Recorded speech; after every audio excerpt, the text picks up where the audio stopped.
मेरा handsome boyfriend और गंवार पति। एक लड़की की शादी उसकी मर्जी के बिना एक सीधे साधे लड़के से हो जाती है। उसके घर में उसकी माँ के अलावा और कोई नहीं था।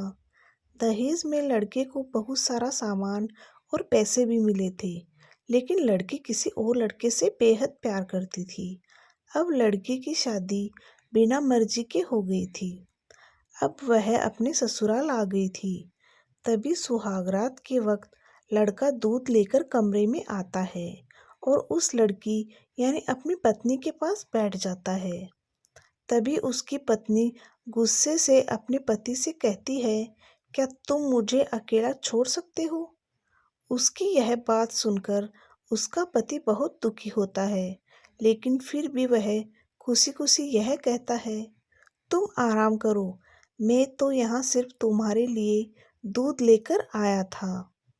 यह कहकर वह कमरे से बाहर चला जाता है। लड़की मन मारकर ही रह जाती है, क्योंकि लड़की चाहती थी कि उसने झगड़ा क्यों नहीं किया, ताकि उस गंवार से तलाक ले सके। अब लड़की को ससुराल में 3-4 दिन हो गए थे, मगर वह तो बस पूरा दिन फोन पर अपने बॉयफ्रेंड से बातें करती थी और उधर लड़के की माँ बिना शिकायत करे दिन भर घर का सारा काम किया करती थी। वह सबके लिए खाना भी खुद ही बनाती थी। फिर भी उसकी माँ के चेहरे पर हर वक्त मुस्कुराहट ही रहती थी। लड़का एक कंपनी में छोटी सी नौकरी करता था। वह बेहद ही ईमानदार और मेहनती था। सुबह अपने काम पर जाता और शाम को थका हारा घर आता, मगर उसकी पत्नी उसे एक गिलास पानी भी नहीं पूछती थी। अब लड़के और लड़की की शादी को करीब 1 महीना हो गया था, मगर अब तक वह दोनों एक साथ कभी नहीं सोए। वैसे लड़का बहुत ही शांत स्वभाव का था, इसलिए वह अपनी पत्नी को कुछ भी नहीं कहता था। फिर भी वह अपनी पत्नी को खुद ही खाना डालकर देता था, मगर उसकी पत्नी उसके साथ बैठकर खाना कभी नहीं खाती थी। वह अपना खाना अपने कमरे में अलग बैठकर ही खाती थी। लड़की को दहेज में एक स्कूटी भी मिली थी। लड़का जैसे ही अपने काम पर निकल जाता, उसके आधे घंटे बाद ही लड़की भी अपनी स्कूटी लेकर अपने बॉयफ्रेंड से मिलने चली जाती थी और लड़के के आने से पहले ही वह अपने ससुराल वापस आ जाती थी। एक दिन लड़के की काम की छुट्टी थी और वह घर पर ही था, तो लड़की ने अच्छे भले खाने को भी गंदा करके अपनी सासू माँ को उल्टा सीधा कह दिया था और अपने खाने को बाहर फेंक दिया। यह सब देखकर लड़के को बहुत ही गुस्सा आता है और वह गुस्से में अपनी पत्नी पर हाथ उठा देता है, मगर उस लड़के की माँ फिर भी अपने बेटे को ही डांट लगाती है। इधर लड़की को झगड़े का एक बहाना चाहिए था, जो कि उसे मिल गया था। तभी वह बिना बोले अपनी स्कूटी लेकर अपने बॉयफ्रेंड के पास चली जाती है और अपने बॉयफ्रेंड के पास जाकर कहती है कि अब एक पल भी मुझे उस घर में नहीं रहना। आज उस गंवार ने मुझ पर हाथ उठाया। तभी उसका बॉयफ्रेंड कहता है, अरे तुमसे तो मैं कब से कह रहा हूँ कि तुम भाग चलो मेरे साथ कहीं दूर, मगर तुम हो कि आजकल आजकल पर ही लगी रहती हो। तब लड़की कहती है कि शादी के दिन मैं तुम्हारे पास आई थी, तो तुम ही ने तो वापस घर लौटा दिया था मुझे। बॉयफ्रेंड ने कहा, खाली हाथ हम दोनों कहाँ तक भागेंगे? मैंने तुमसे कहा था कि कुछ पैसे और गहने साथ ले लो, और तुम हो कि खाली हाथ मेरे पास आ गई थी। आखिर दूर एक नई जगह में जिंदगी की शुरुआत करने के लिए पैसे तो चाहिए ना। और हाँ, एक बात और, जब भी मैं तुम्हारे पास आता हूँ और तुम्हें छूना चाहता हूँ, तभी तुम्हारे नखरे शुरू हो जाते हैं और बस यही कहती रहती हो कि यह प्यार प्रेम शादी के बाद ही होगा। तभी लड़की गुस्सा होकर कहती है, हाँ, शादी के बाद ही अच्छा होता है यह सब। और मैं तुम्हारी ही तो हूँ। मैं आज भी एक कुंवारी लड़की हूँ और शादी करके भी आज तक उस गंवार के साथ एक रात भी नहीं सोई हूँ मैं, क्योंकि मैंने तुमसे ही प्यार किया है। और अब मैं चाहती हूँ कि तुम मुझसे शादी करके मेरी मांग में अपने हाथ से सिंदूर भर दो। फिर मैं पूरी ही तुम्हारी हो जाऊंगी और फिर तुम मुझे अपनी मर्जी से दिन रात प्यार कर सकते हो। तब उसका बॉयफ्रेंड कहता है, तो ठीक है, मैं तुमसे शादी कर लूँगा, मगर तुम कम से कम 5 लाख रुपए का इंतजाम कल शाम तक कर लेना। मैं तुम्हें एक होटल का पता दे रहा हूँ, तुम उस होटल में रात को 10 बजे तक पहुँच जाना। लड़की कहती है, उस गंवार पति के पास कहाँ होगा इतना पैसा, बल्कि मेरे पापा ने उसे दहेज में 3 लाख रुपए और मुझे कुछ गहने दिए थे। गहने तो मेरे पास है, मगर सारे पैसे उस गंवार ने अलमारी में लॉक करके रखे हैं। मगर मैं जैसे तैसे अलमारी की चाबी लेकर सारे पैसे निकालकर तुम्हारे पास हमेशा हमेशा के लिए आ जाऊंगी।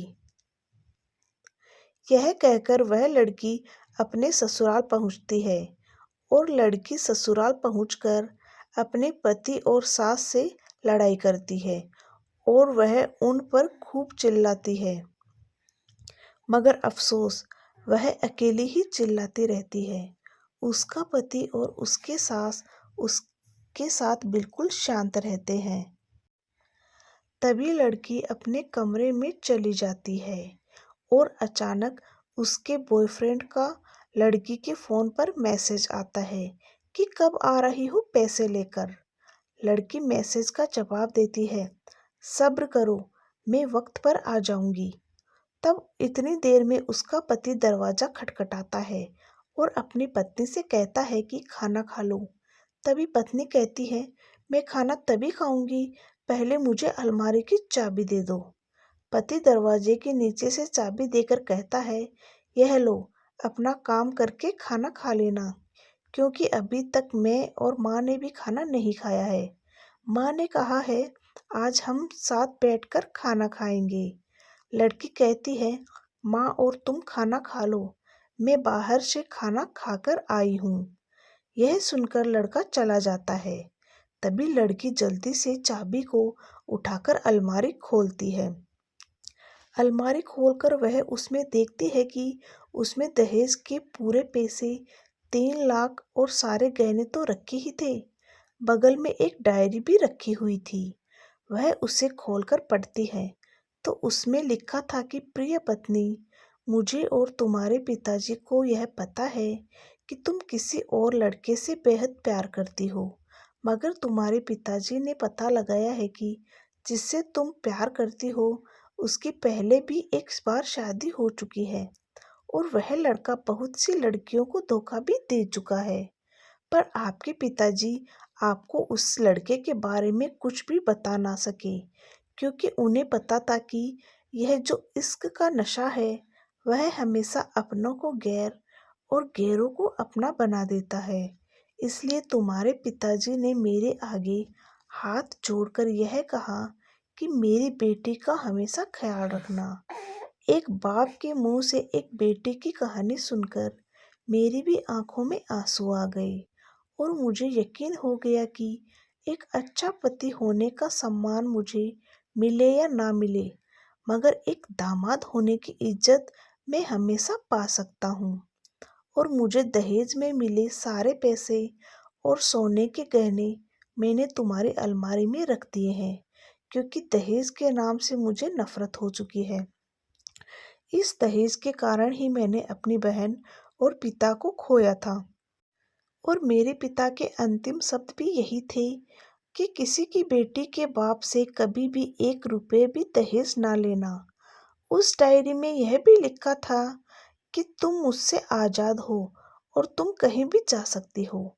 डायरी के बीच में तलाक के पेपर रखे हैं, जहां मैंने अपने पहले ही साइन कर दिए हैं। जब तुम्हें लगे कि इस गंवार के साथ नहीं रहना, तब तुम भी इस तलाक के पेपर पर साइन करके अपने सारे पैसे और जेवर लेकर जा सकती हो। लड़की डायरी पढ़कर हैरान थी और परेशान भी थी। ना चाहते हुए भी उसके गंवार पति के शब्दों ने उसके दिल को छू लिया था। अब वह ना चाहते हुए भी गंवार पति के प्यार को महसूस करने लगी थी। वह फूट फूट कर रोने लगी।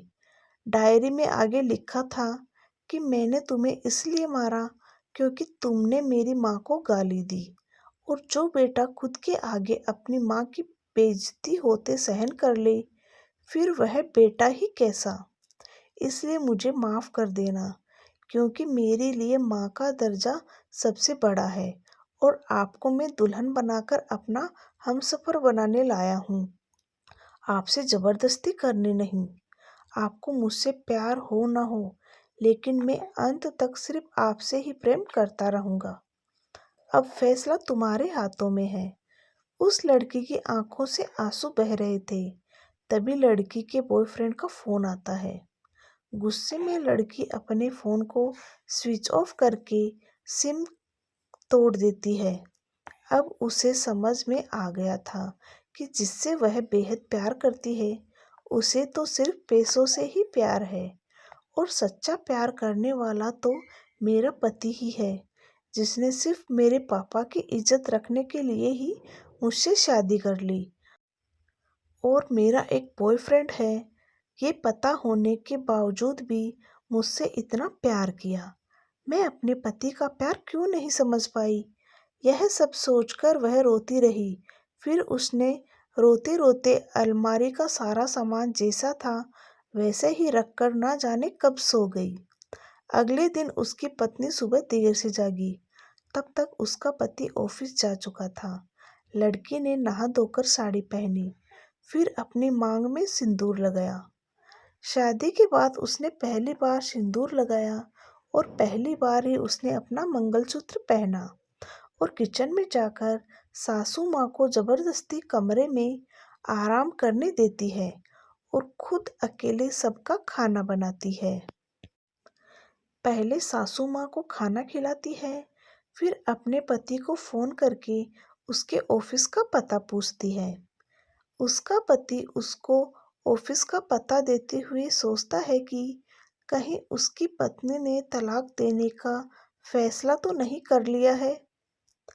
मगर उसे कहाँ पता था कि उसकी पत्नी अब सुधर गई है, उसे ही अपना पति मान चुकी है। थोड़ी देर में वह लड़की उसके ऑफिस खाना लेकर पहुंच जाती है। पत्नी को ऑफिस में देखकर पति हैरान हो जाता है। वह अपनी पत्नी से पूछता है, सब ठीक है ना? माँ ने तुमसे कुछ कह तो नहीं दिया? उसका पति सवाल पर सवाल पूछे जा रहा था। तभी अचानक उसकी पत्नी सबके सामने अपने पति के सीने से लिपट जाती है और उसे कहती है कि सब ठीक है, मगर मुझे तुमसे कुछ कहना है। पति कहता है, हाँ कहो। तब वह सबके सामने आई लव यू मेरे प्यारे पति, आई लव यू फॉरएवर। यह सुनकर ऑफिस के सभी लोग हैरान होकर खड़े हो जाते हैं और जोर जोर से तालियां बजाने लगते हैं। तब पत्नी सबके सामने अपने पति का हाथ पकड़कर कहती है कि अब 1 महीने तक मेरे पतिदेव ऑफिस में दिखाई नहीं देंगे। ऑफिस के सभी लोग पूछते हैं क्यों? तब लड़के की पत्नी कहती है, क्योंकि हम दोनों लंबी छुट्टी पर जा रहे हैं। पति पत्नी से कहता है कि तुम्हें क्या हो गया है? तभी पत्नी पति से कहती है, मुझे तुमसे सच्चा प्यार हो गया है। यह कहकर वह उसके सीने से दोबारा इस तरह लिपट जाती है जहां से वह अपने पति से कभी भी जुदा ना हो पाए। उसका पति भी बहुत खुश हो जाता है और फिर वह दोनों अपने घर को चले जाते हैं और खुशी खुशी अपना जीवन बिताते हैं और हमेशा खुश रहते हैं। तो दोस्तों, प्यार हमेशा उससे करना चाहिए जो आपसे प्यार करता हो। धन्यवाद दोस्तों। अगर आपको यह कहानी अच्छी लगी हो तो मेरे चैनल को लाइक शेयर सब्सक्राइब जरूर करें। Okay, thank you.